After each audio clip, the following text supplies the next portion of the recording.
Հաջորդ հարցը Բակտոր Նարեկ Կիրակոսյան։ Շնորհակալություն, պարոն վարչապետ, երբ դուք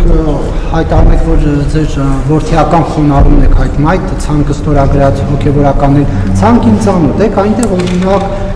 Նավասարդ arczepiskopos Կճոյանն է, Առաքել arczepiskopos Քարամյանը, Վազգեն Միրզախանյանը եւ այլ հոգևորականներ, դուք տեղյակ եք նրանց մասին, օրինակ ինչ հրապարակումներ կան մամուլում, նույն Նավասարդ Կճոյանի հետ կապված այդ բենթլիների օֆշորային պատմությունը, անմեղության կանխավարկած իհարկե պարելով Առաքել arczepiskopos Քարամյանի զավակ ունենալու մասին հրապարակումները, իդեպ գուցե նաև ճանաչեք Վազգեն Միրզախանյանի հետ կապված հրապարակումները, այսինքն ձեզ համար ընդունելի է Սրբության Սրբոց Մայրաթորը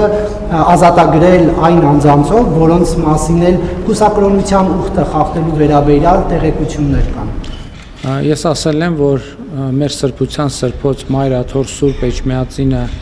ազատագրելու գործին կարող է մասնակցել Հայաստանյա Առաքելական եկեղեցու ցանկացած հետևորդ, ով մկրտված է եկեղեցում, եւ դա վերաբերվում է բոլոր քաղաքացիներին, եւ բոլոր քաղաքացիների մեջ կարող են լինել բազմաթիվ քաղաքացիներ։ Ես մի րոպե Եվ ես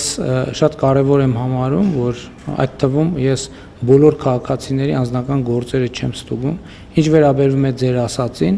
ես առաջ եմ քաշել այն օրակարգը, որը վերաբերվում է Հայաստանյա Առաքելական Սուրբ Եկեղեցու բարենորոգմանը, եւ մենք պետք է գնանք այդ բարենորոգման ճանապարհով։ Որևէ հարց հնարավոր չէ լուծել առանց բարենորոգման ճանապարհով անցնելու, եւ ես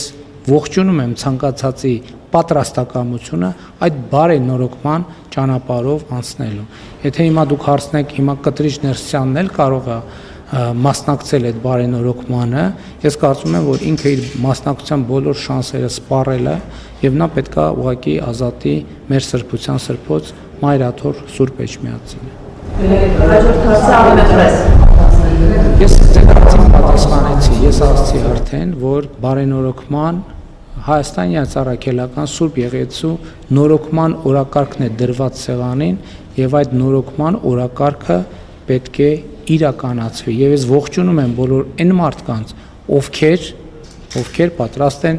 այդ նորոգման օրակարգին մասնակցություն ունենալ, աջակցել այդ նորոգման օրակարգին, որովհետև եթե այդ նորոգման օրակարգը տեղի ունեցած լիներ, այդ բոլոր խնդիրները, որոնք մենք այսօր քննարկում ենք, այդ խնդիրների առնվազն